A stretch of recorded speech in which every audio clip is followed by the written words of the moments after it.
Hello everyone, this is To The Point English, I'm Ben, and in this video I just wanted to talk about the reason why many English learners struggle to pronounce certain words, and it may not be for the reason you think. Now, it's springtime here in the Northern Hemisphere, and where I live in the country, there's a lot of wildlife and a lot of insects and animals running around, particularly butterflies. I've been seeing a lot of butterflies lately, and whenever I see a butterfly, it reminds me of an English teaching experience I had many years ago.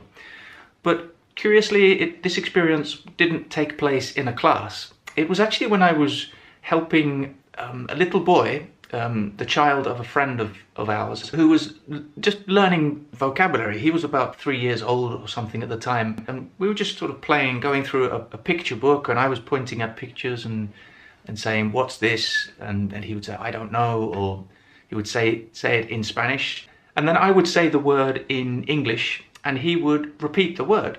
And one of the pictures in the book was of a butterfly. So I would say, "What's this?" And he said, "Mariposa," which is butterfly in Spanish. And I said, "It's butterfly." And he looked at me and repeated exactly what I said with my accent, perfect British English. He said, "Butterfly." And I was amazed. I thought, no, that I've been teaching, or I had been teaching at the time in Spain for about 5 years, I think. So I'd had many students, and I know they would never pronounce that word butterfly. They would either pronounce it butterfly or butterfly. But this little boy, at 3 years old, he pronounced it exactly the same as me. It's because he was imitating me, basically, and he had no preconceived ideas of how the word was pronounced or how it was written. I don't think he could read in Spanish at the time, so he hadn't seen the word written in English, and even if he had, he wouldn't have interpreted the letters as sounds. So he was just imitating.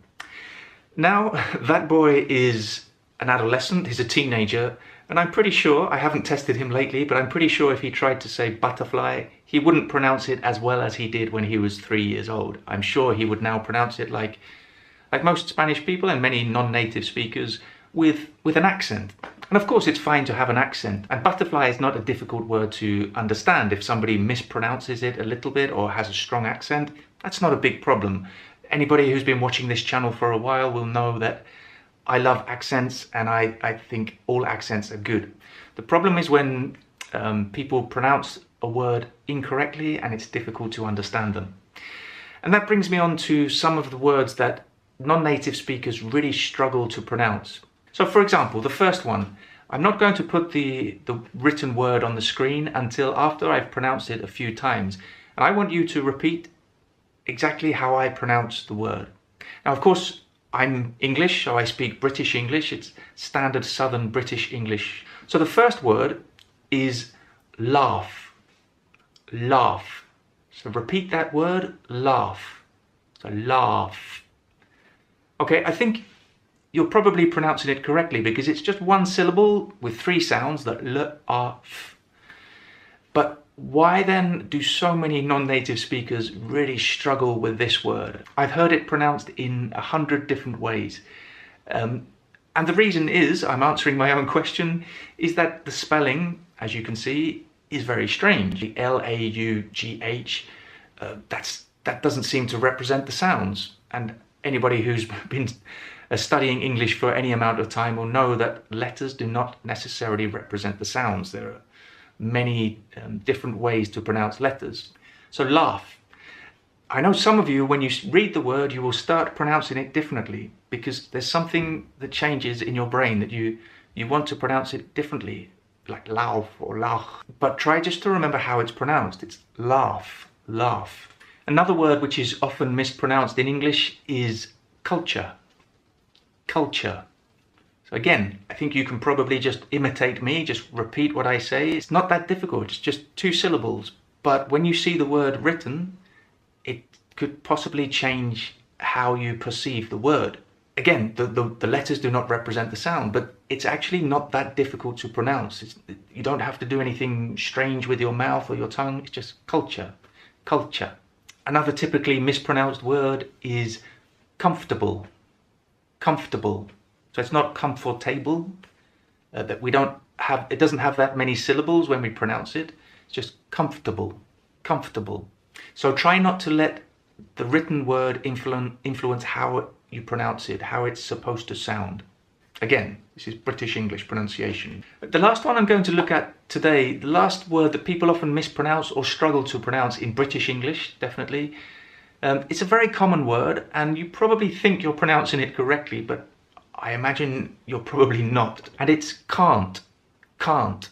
So the opposite of can, the negative of can, it's can't in British English. This can't. So again, I think the reason that people struggle with this word is because they're thinking about how it's spelt and how it's pronounced in the affirmative. So can.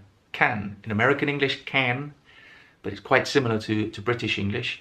But the negative in British English is can't. The negative in American English is can't.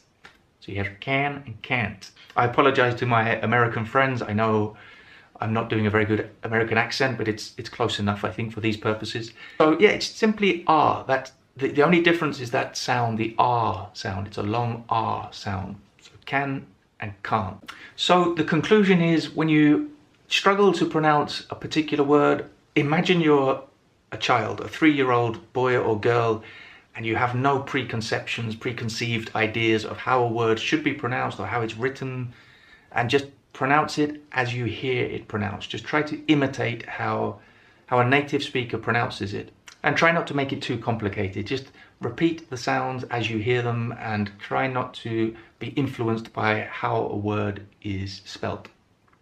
Okay, thank you for joining me, and I'll see you very soon for another video.